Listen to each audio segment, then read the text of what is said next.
Welcome to the SwimSwam podcast. I'm your host, Coleman Hodges. Joining me today, he is the world junior record holder in the 100-meter freestyle. He blew up this summer. Everyone knows his name at this point. I'm really stoked to be sitting down today with David Popovici. Hello there.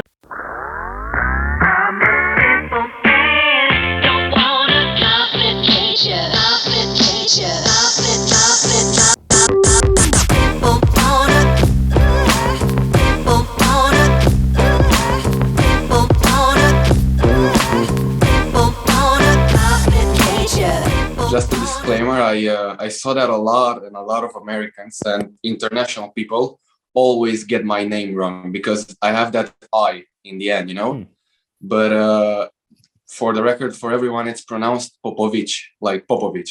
Okay. It's just like it would have a CH at the end, Gotcha. Well, I should have. Thank you for the introduction. I was not doing my due diligence. David Popovici. Yeah. Great to be sitting down with you again, man. So I have to introduce this with we spoke in October of 2020, and yep. you know at that time you were very blunt in the fact that you wanted to be the fastest 16-year-old of all time. And now we're sitting down. Are you 17 yet? I'm 17. I will be turning 17 on the 15th of September. So a couple of weeks. I don't know. In a couple of weeks. Yeah, a couple of weeks. So you're still 16, and I gotta say, man, you blew that one out of the water. So congratulations. Yeah. Thank you. I managed to not only be the fastest 16-year-old, but the fastest 18 and under year-old. Yeah. And you've still got a lot of time. So let's dive into that. But we'll start with today. Mentally, emotionally, coming off of the summer you have had, how are you feeling today? Where are you at in your headspace? I don't know if I'm saying it correctly, but I would say I'm at peace or calm, kind of just extremely satisfied with what I've done this summer and this whole season. And I'm just relaxed. I had a 3 weeks vacation holiday.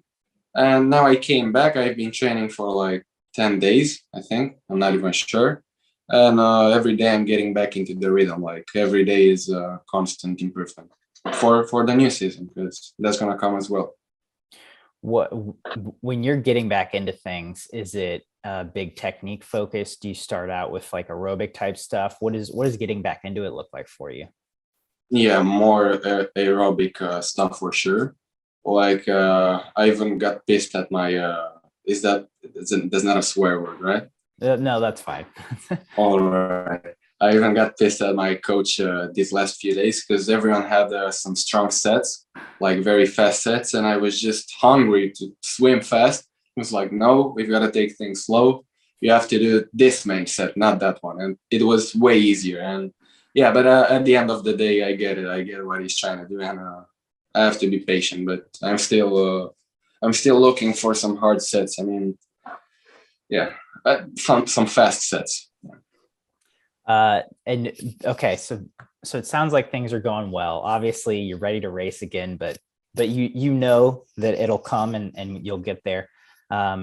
Before we dive into the summer, the biggest news about you for me was that you cut your hair. And as someone who loves changing their hair and cutting it quite a bit, I have to ask, where were you with that decision? What inspired it? Your hair was super long, super great, but why'd you buzz it? I'm in my living room right now. When you were talking, I just saw a picture of me with long hair. I cut it just because life is easier this way. Like when I cut it, I was not as famous as I am now in my country. I was getting a little bit of attention, but some media companies still wanted to do some news about me cutting my hair. Like, it's not that interesting for, I don't know, primetime news, I just cut my hair. Life is easier. You don't have to make it such a big thing like for the news. With swimming and in the winter and stuff, it's just easier, plain and simple. I know you have long hair as well, right? at one time. I did. Longer. Yeah. I did have longer hair. I know how that goes. And for me, at least, I'll grow it out for a few years and be like, okay, that's it. And Yeah. it's much easier. Yeah. And the feeling you get when you cut it, it's just relieving. I mean, I hope I'm not boring people, but if you actually do that sometimes, and yeah, it's just a whole new world. I mean, I'm the me with the longer hair is speaking, like who envied people with short hair all the time. But I was just afraid I would cut my originality or personality when I would cut my hair. But I'm still me. I totally hear you. And talking to you for 5 minutes, I think it's obvious that you're still you. You still got that great personality. So with Thank that you. being said, let's dive into swimming. So we talked in October. And since then, I know in April, you went 49.09 at a meet, and then you go to Yeah. Europeans and European championships. What were you thinking heading into that meet? Did you have big time goals, or were you just kind of going there to see where you were at? So to give some context and to explain what I will explain further down the line. In Romania or in a lot of countries, not like the US or Australia, we don't have trials. We can get to the Olympics if we manage to do a time that's under the A cut at a FINA approved competition. And so I was basically hunting for competitions. That's what I did in April in Ukraine. That's what I did at European seniors as well. I mean, what I was trying to do. And I had the meet before in Belgium as well. Like I was just hunting competitions and basically hoping that I could get under 48.57. And so the European champs were, I think, my last chance to do that, to get under the A cut. So that motivated me a lot, knowing it was kind of my last chance because I worked really good under pressure. That's just me. And yeah, I was going there wanting to qualify to the Olympics. And in the heats, when I swam 48.30, I was just shocked. Like the commentator didn't know how young I was, that I wanted so bad to qualify. Maybe he didn't even know I qualified. And he was like, when he saw my reaction, he was, well, yeah, he's happy. He won his heat. Yeah, that's okay as well. But I just qualified. I was in awe, euphoria. That's the word for it. And so that was kind of my goal. At the 200, I went 148. I still did a best time, but I wasn't satisfied with it. I knew I could go under 148. And at the next meet, Romania Nationals, I went 146, and I qualified for the 200 as well for the Olympics. So heading into Europeans, the main goal was to qualify for the Olympics, but you hit that 48 3 in semis, but then you move on to, or sorry, that was in prelims. You move on to semis. You make the final. Was it surprising to you at all to make that European final in the 100 free? To be honest, yeah. Like we weren't really expecting it at that point. My best time before the 48.30 was a 49.09, so I was kind of far. So that was kind of my first explosion into, I don't know, seeing my real potential. Like dropping that huge time made me think, oh, maybe I could try and go under 48 sometime soon. Because I went up 48.0. I'm going too far into details. Yeah, that was kind of like, you like it, you swim nerds. All about the details. Yeah. And in the final, I went a 48.0. And I was like, whoa, yeah, I did my best, but I think I can definitely go faster. And I kind of proved that in Rome. I was hungry, hungry for a good time, hungry for winning. Do you feel like at European Championships you evolved, or at least certainly mentally? Do you feel like that really changed your outlook on, okay, I was this kid coming into this meet, and now I'm this kid. I've stepped it up. Yeah, for sure. When I after the European champs, I felt like I was on top of the world, like mentally, because it was my first important international meet, because I've been to international meets, but European champs, that was my biggest one so far. And so after I finished sixth in Europe, that just I had in my mind, I had no limits then. And when you don't think you have limits, you can basically do anything. Which you did. let's be honest.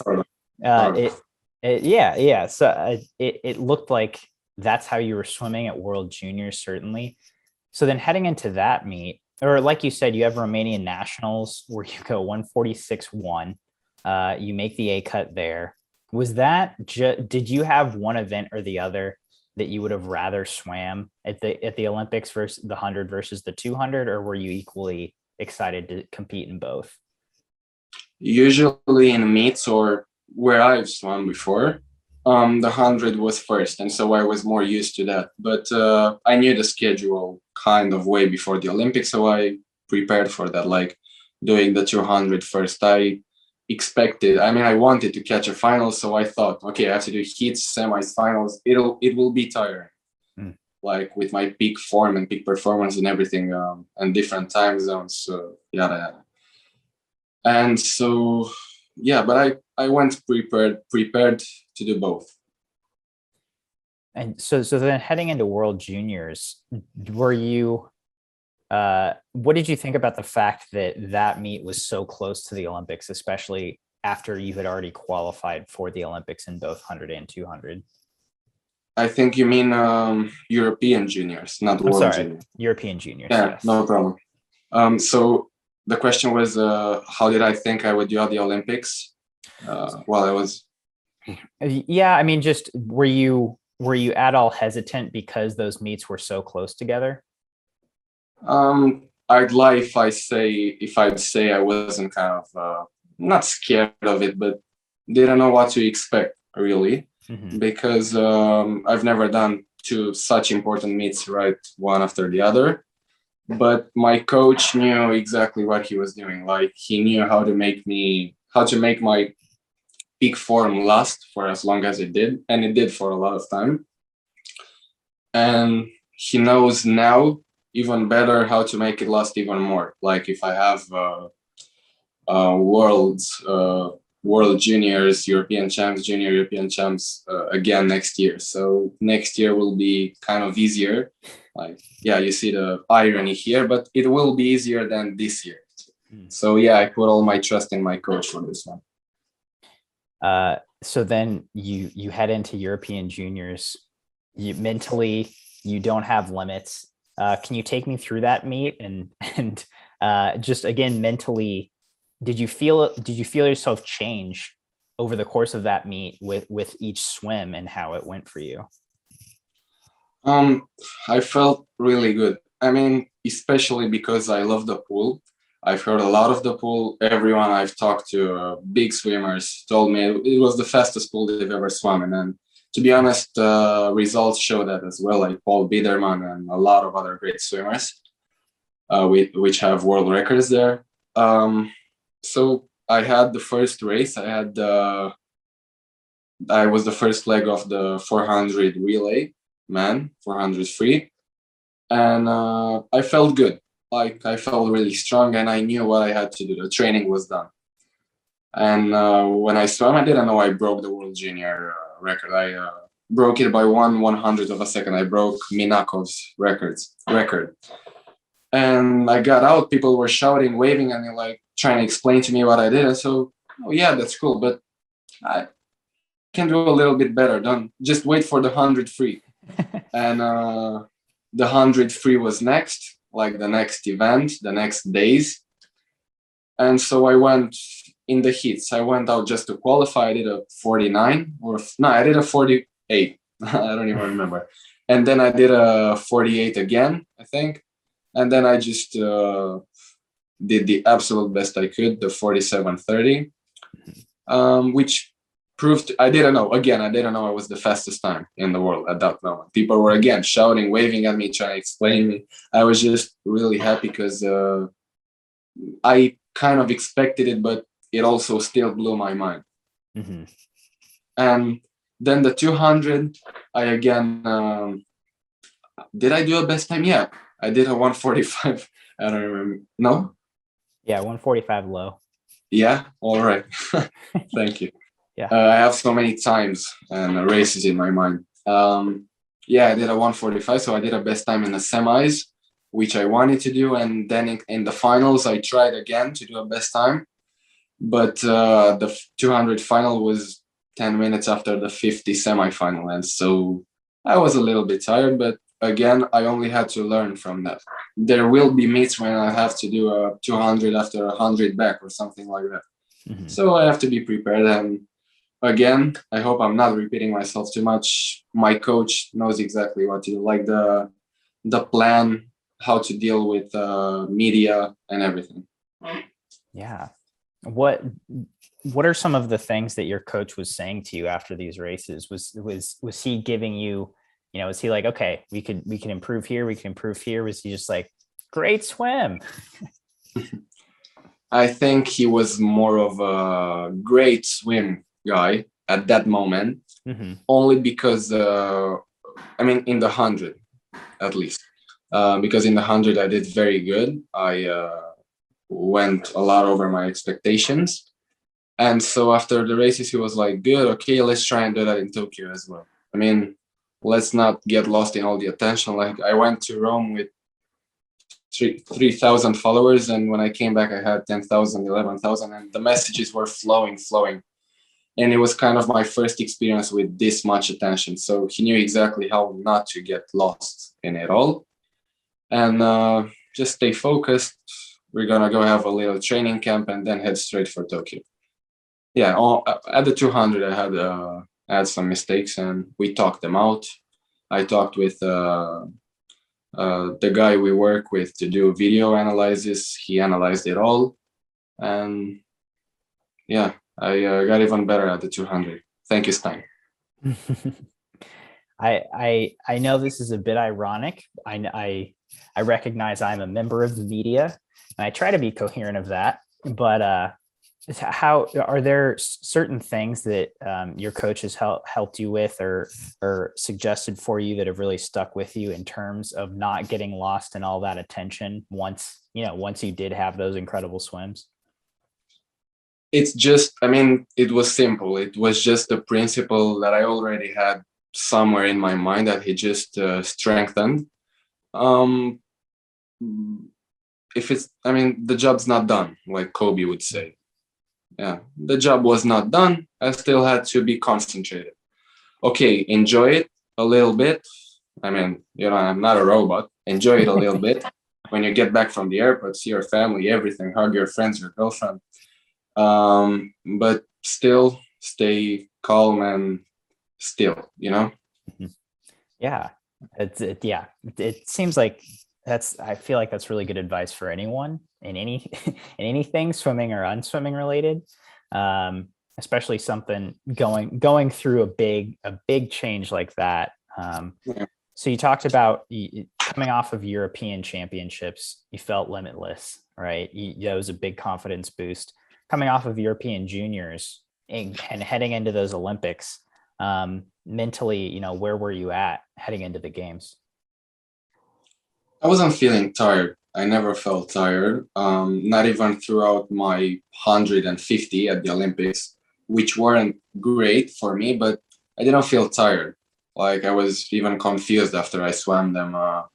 At least the hundreds. I went to my coach. I felt fast. Why did I go, I don't know, so slow for what I felt I did?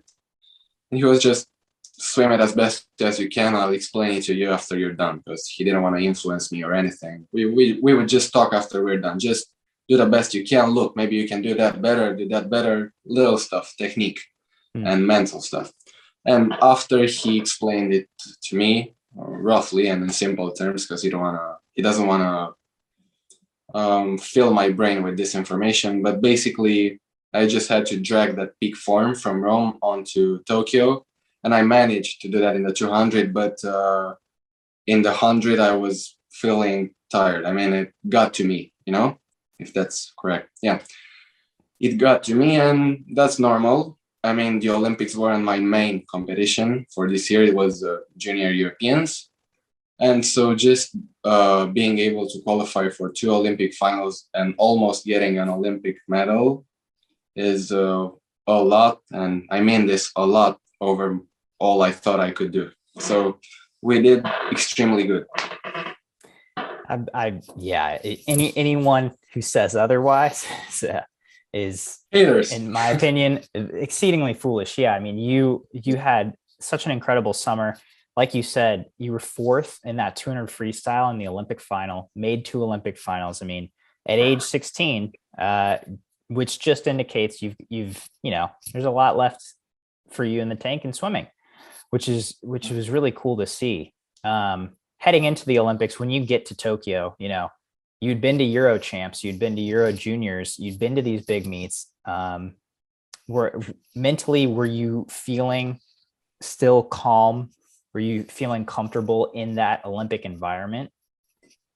Oh yeah, it was different. I won't lie. It was different. Like my coach likes to say, the Olympics are a different animal. Like, it's not your usual meet. It's not your Euro champs, not even that. It's different. It's the Olympics. It's every 4 years, and the Olympic spirit is different. I felt when I first got into the pool and I saw that monstrosity of a pool, it blew my mind. Like, if that would have been full, like with people, it would have been absolutely amazing. But even not full, like it was only with swimmers and coaches, it was amazing, and I felt good in general there. Like I felt ready to do my job. Like it's my job, full-time job. And the encounters I had with a lot of swimmers, with great swimmers, were only, again, a boost of confidence for me. Like them recognizing me and saying, yo, I watched you in Rome. Really? You, Sarah Shostrom, or watched me in Rome for real? Yeah, we did. Wow, that's cool. That is cool. Yeah. I mean, yeah, to have your peers recognize what you did is a pretty special thing, and certainly not something that happens every day. Yeah, especially not at this level. I mean, when so many great swimmers know you and kind of admire you, or at least saying they do, it's amazing. Like I want to do that as well when I'm even better. Absolutely. So then, making your first Olympic final, heading into it, do you have a pre-race routine? Do you have anything you do either right before you get in the pool or just right before a final session that you do to get yourself in the zone? At the you always forget how it's called when we gather up before the race. Yeah, the call room, the ready room. Call room, yeah. Sorry, I always forget it. At the call room, I don't do anything special. If I feel like it, before heading to the call room, I take my headphones and I listen. If I don't feel like it, if I would just want to I hear the atmosphere, I just don't take my headphones. It's not really anything strict. If I want to, I stare at people. If I want to, I just keep it to myself. If I want to, I'm just going crazy to distract the others. I don't know. And just before I swim, I mean, it's more kind of a habit more than a routine. I just do it instinctively. I take some water into my mouth and I spit it. That's something a lot of swimmers do. And maybe I'll do it something characteristic or symbolic to me, maybe in a few years when I'm even better, like I said. I mean, you've certainly still got time to develop that. Yeah, sure. What were you doing in the ready room before that 200 freestyle? Do you remember? I'm pretty certain I had my my headphones with me. Again, I just felt like it. I was listening to Clam's Casino. For anyone trying to, I don't know, listen to what I'm listening to before a big race. Clam's Casino, Google that. I was listening to that great music, and I wasn't really thinking of the race. I just enjoyed the music, let myself be in that moment and focusing. It was straight up 110% focusing. I wasn't thinking of anything, of Tom Dean, Duncan Scott. They were there, I was there. They did a great race, by the way, congrats. Also the Brazilian guy, Fernando. But this time they were better than me. Next time, who knows? And I'm absolutely sure, and I know that's a bold statement, but that's me. I'm sure that in a couple of years or somewhere in the future, sometime near, I'll be even better. Who knows? That fair enough. Yeah, I mean, I always try not to sound arrogant, but when I get lost in the swimming talk, which I like, I just yeah, I had to get off what's on my chest, you know. Well, I also think you can't be an elite athlete without having a certain level of confidence Yeah, in yourself. yeah, sure. Yeah, to be honest, I mean, I get some of this from Muhammad Ali, how you call it. Yeah. I like him. Yes, he was arrogant, but he was very good. And he has a quote which I've said before, and I really like. It's not called being arrogant if you can prove it. Yeah. Yeah, agreed. It's I again, the level that you compete at is so high anyway that you have to believe in yourself. And sometimes Yeah, people have different names for that, but to me that's just being confident and and knowing how to swim your own race. yeah, exactly. A lot of people have different names. That's okay if you recognize it only being I don't know, a push for yourself. That's okay. That's my perspective as well. That's just ball talk, you know. Yeah. So you swam the 200 free, you placed fourth in a new best time, 144.68. And again, kind of tell me about how you were feeling after that race, headed into the 100 freestyle, knowing like you're running on all cylinders, you're firing, but also you're tired. This is, your third big international meet of the summer. Mentally, how do you reckon with that? Um, while I swam the 200 free, and even before the 200 free, even before the heats, I wasn't at all thinking of the 100 because I knew I had half a day from the final to the 100 heats, considering I would qualify for the 200 final, which I did. I did consider that, I mean, and I never thought of what's next. I just thought of what I have in my, I don't know, what I have next, like the 200. Okay, I have to focus on the 200. And only after I'm done, I can feel how tired I am or how mentally drained I am, but only after. So during the 200, I never thought of that. I only thought of just had to do it. I just wanted to do my best, you know. And I like this expression. I'll say it a lot of times. I was hungry. I was hungry for a good time. I was not aiming for a medal or anything. I went to the Olympics to gain experience.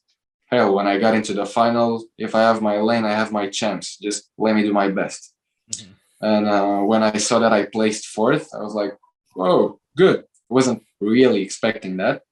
And then I saw that I was 2/100s away from the third guy. And swimmers know how that feels. And I just went, okay, maybe a medal would have been just too much for me at the moment. Because 2 months before the Olympics, I hope I'm not wrong, I wasn't even qualified in the 200. So a medal maybe would have came just too fast and I couldn't have handled it. But I took fourth, best time, almost perfect race, in my opinion. That's good. That's all I needed. Yeah. So then moving on to the 100, were you still hungry? Did you feel the fatigue of that 200 race?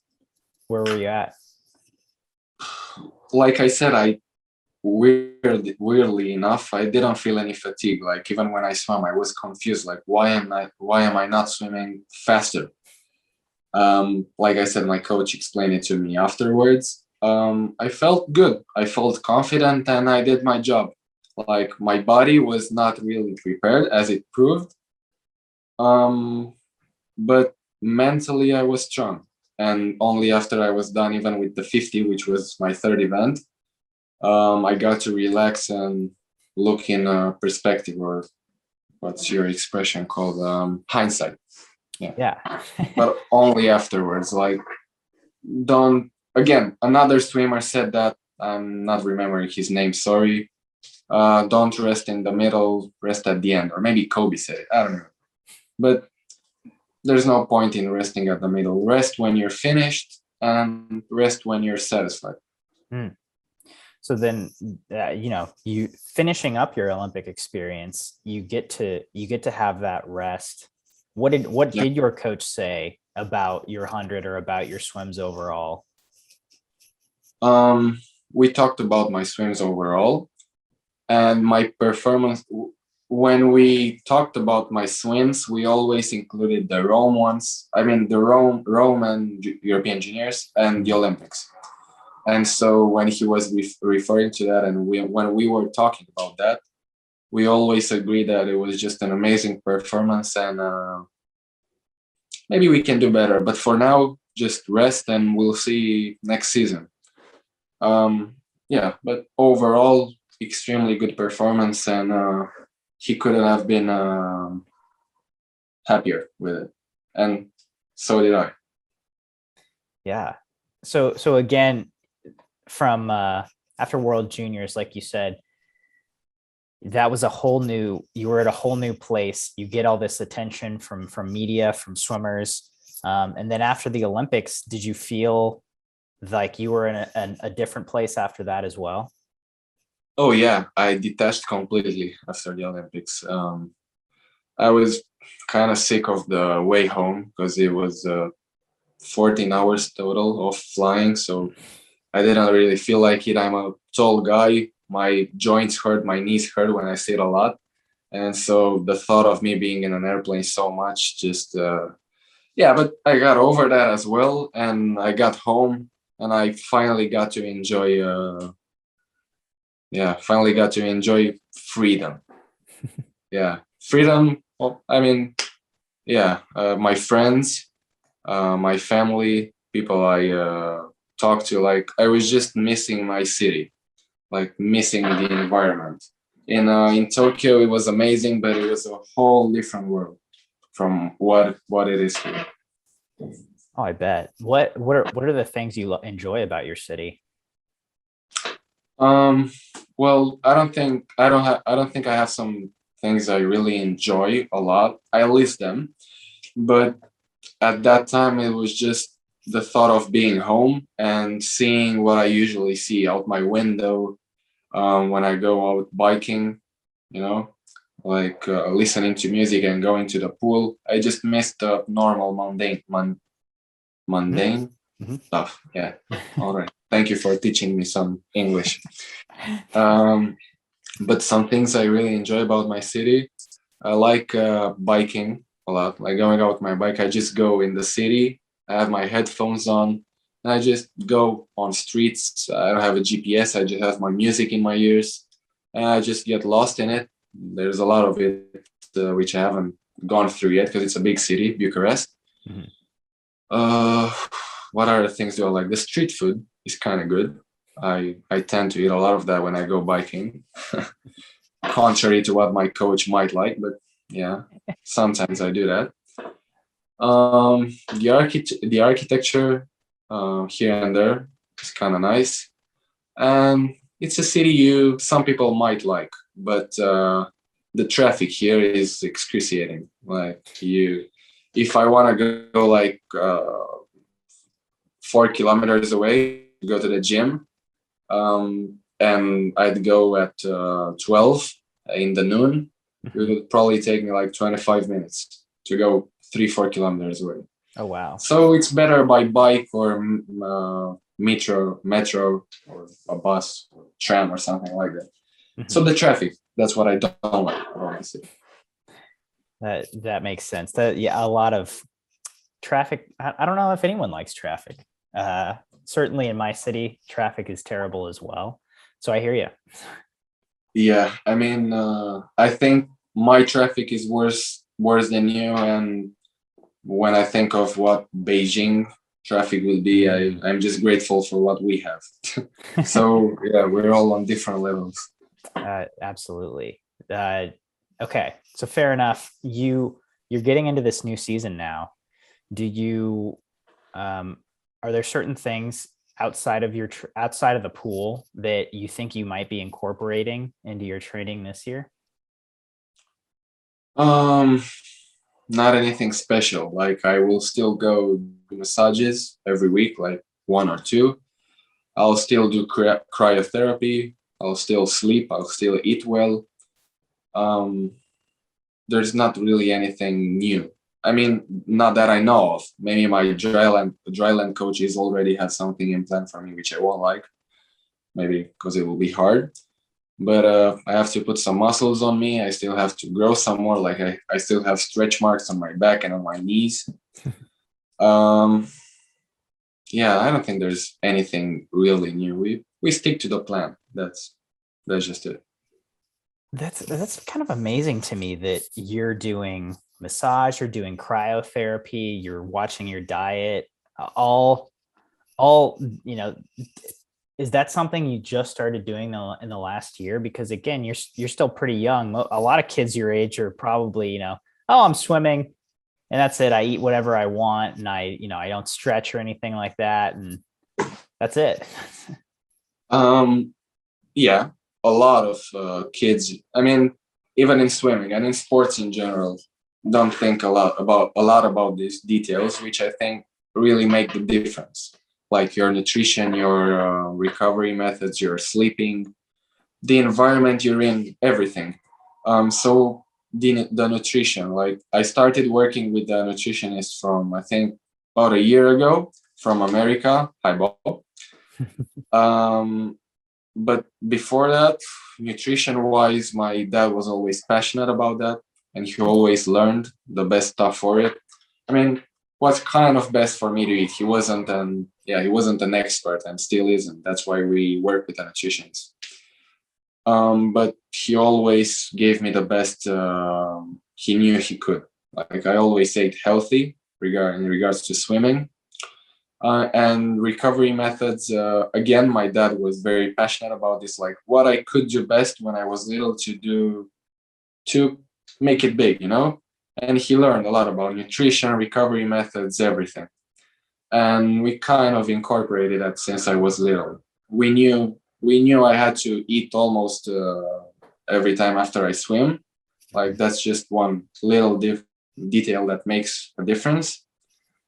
Um, Knew how many hours roughly I have to sleep, basic stuff. But only in the last year, I'd say we took it on another level, like with cryotherapy and everything. How do you feel like the cryotherapy affects how you feel in the pool?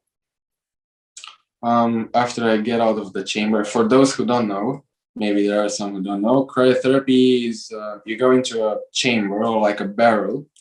You still have some space in it, and temperature reach about minus 196 degrees Celsius. Maybe you can, I don't know, Fahrenheit.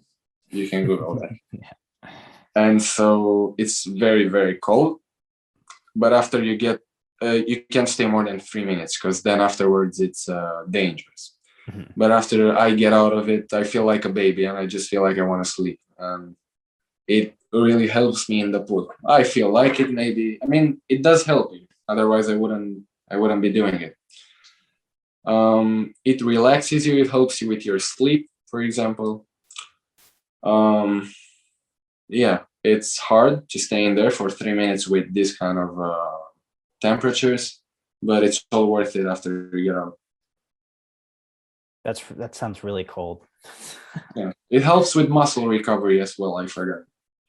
Okay, so I'm guessing it's like a very, very, very extreme ice bath. Yeah, I mean, I've done ice baths before, of course, and I think ice baths are more extreme, like more extreme compared to one another. When you go into an ice bath, you face the temperature like instantly. Hmm. When you go into a cryo chamber, it goes, I don't know, it doesn't start out with that. Makes it cold, very cold, extremely cold, and then North Pole, you know? And so you stay at minus 196 degrees Celsius for like 30, 40 seconds. You can manage to go through that. If you feel very tired, you'll get some skin irritations. Maybe you'll get burned from the cold. Burn, yeah. Weird, I know, but that's what happens. So yeah, you have to go there if you feel good, like if you're feeling even a little bit in shape. Okay. Thank you for giving us the cryotherapy breakdown. That Yeah, was anyone can try it. You'll feel very good. You'll feel like a baby afterwards. Like you feel like you're walking on clouds for a few minutes, and then you're just relaxed. You want to sleep. That does sound pretty enticing.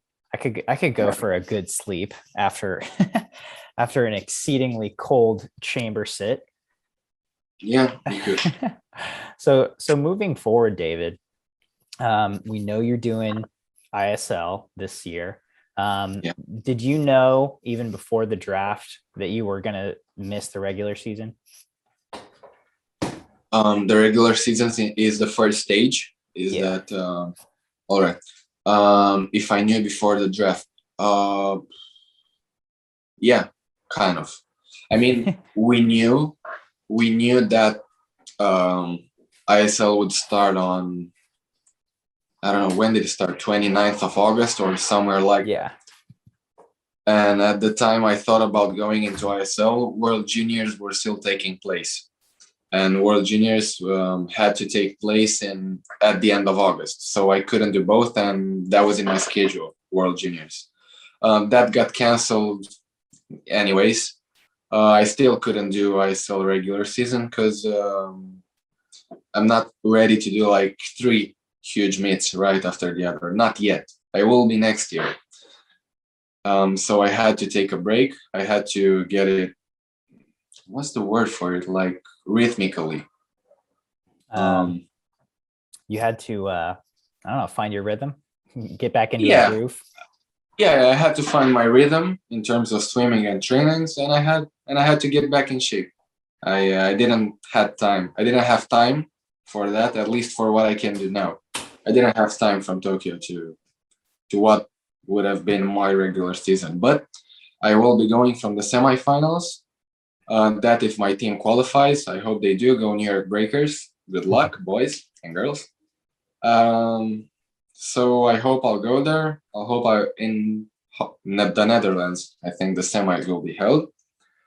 And who knows, Godspeed. Let's go into the finals as well. But for now, there's nothing I can do, control to what my team does. I hope they're feeling good, and again, good luck. Have you raced a lot of short course meters in the past? Nope. I think I've been to only 2 competitions before. One very small international one and one short course national championships. But for now, like for the ISL and World Short Course and European Short Course, which are still this year, I will be training in a short course pool, and I will be training for specifically these meets because they're interesting. They're something new, and again, I have no objectives for them. I just go to have fun and see what I can do, gain a lot of experience. Because yeah, I'm still young, whether I like to admit it or not. I still don't know a lot of stuff, and I still have to learn from a lot of people. Do you normally train in a long course pool or a short course pool? Yeah, I usually train in a long course pool. Yeah, it's the same pool I learned how to swim, and it's 2 minutes away from my house. Nice. Sticking with your roots. That sounds great. Yeah. So short course is a pretty new animal. From the races you've had of it, and the training that I guess you will do you enjoy short course? I'm not the best at turns and underwaters and starts and everything, but there's a time for everything, and that's exactly what we're trying to do. I mean, train for those, and get to see at which point I can get my turns, underwaters, and starts.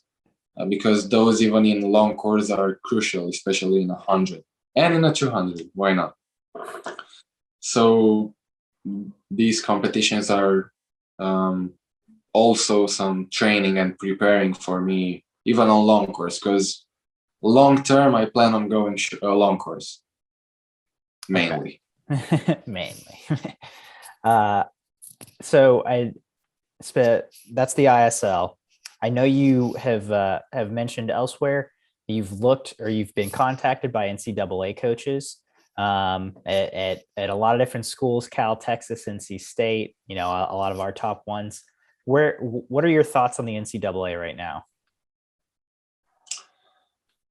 This is a huge conversation. I hope I won't bore any of y'all if I go to find the details. Yes, I have been contacted by a lot of people on email. They contacted my father, myself on Instagram and everywhere. And yeah, I had to, like, going into the ISL. Before the ISL, I didn't really know that you probably couldn't do both.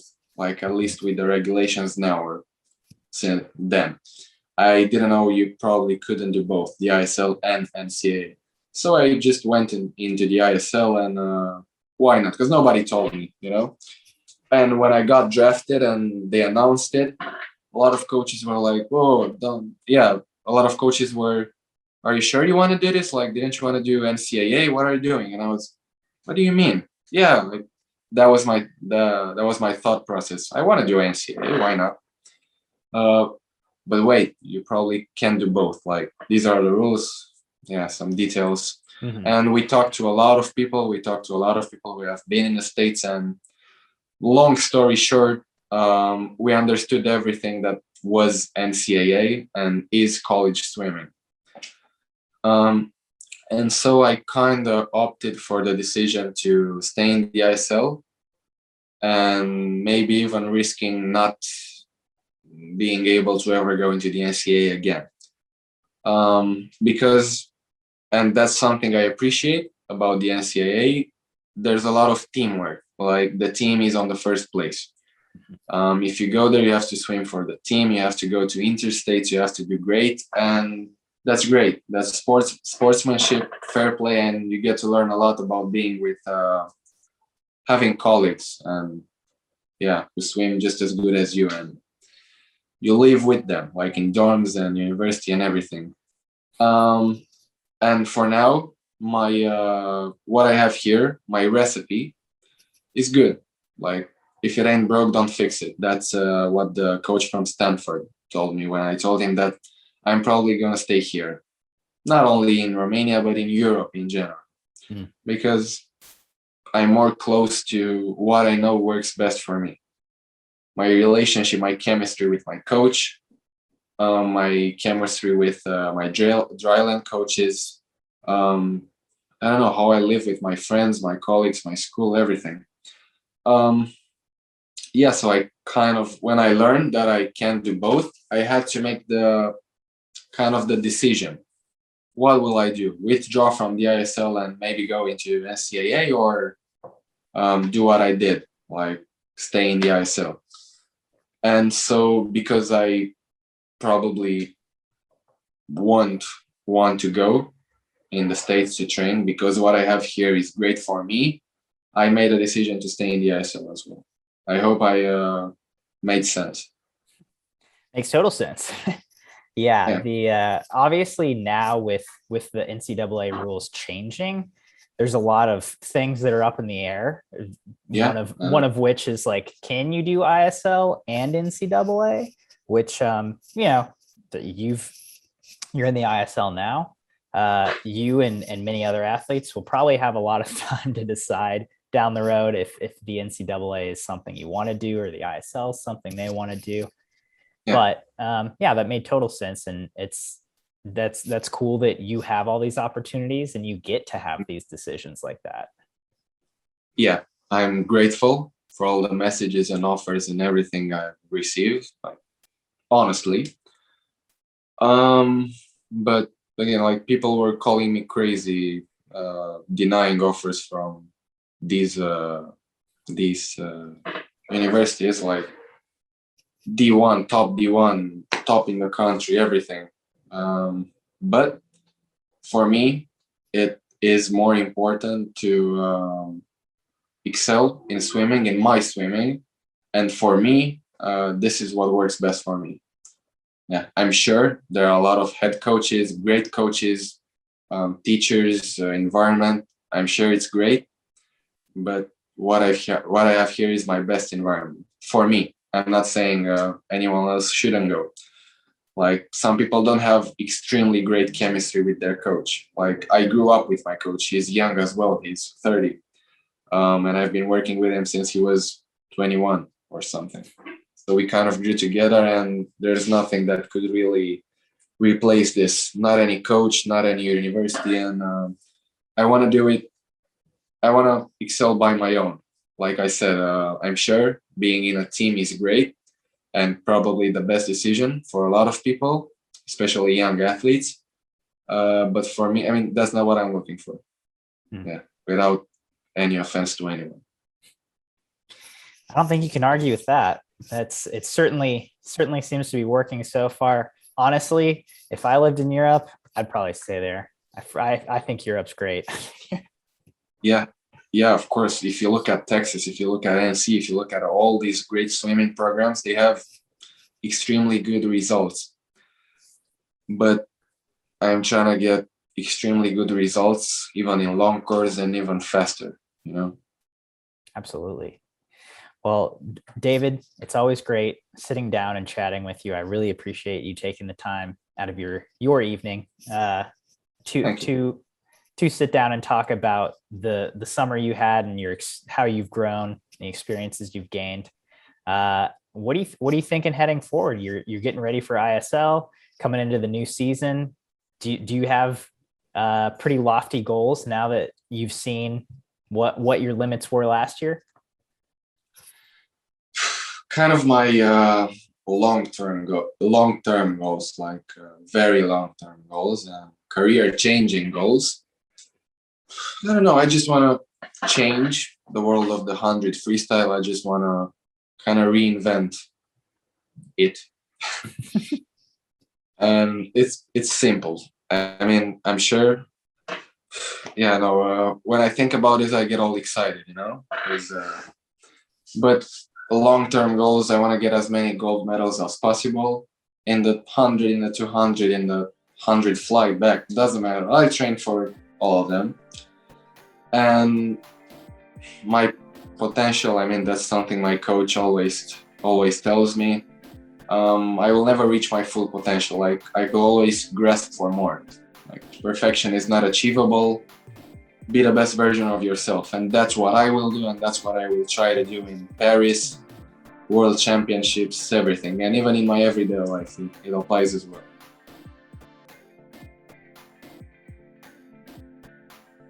You've been listening to the SwimSwam podcast. Stay tuned for new episodes every week. You can take SwimSwam podcast on the go by subscribing on your favorite podcast platform.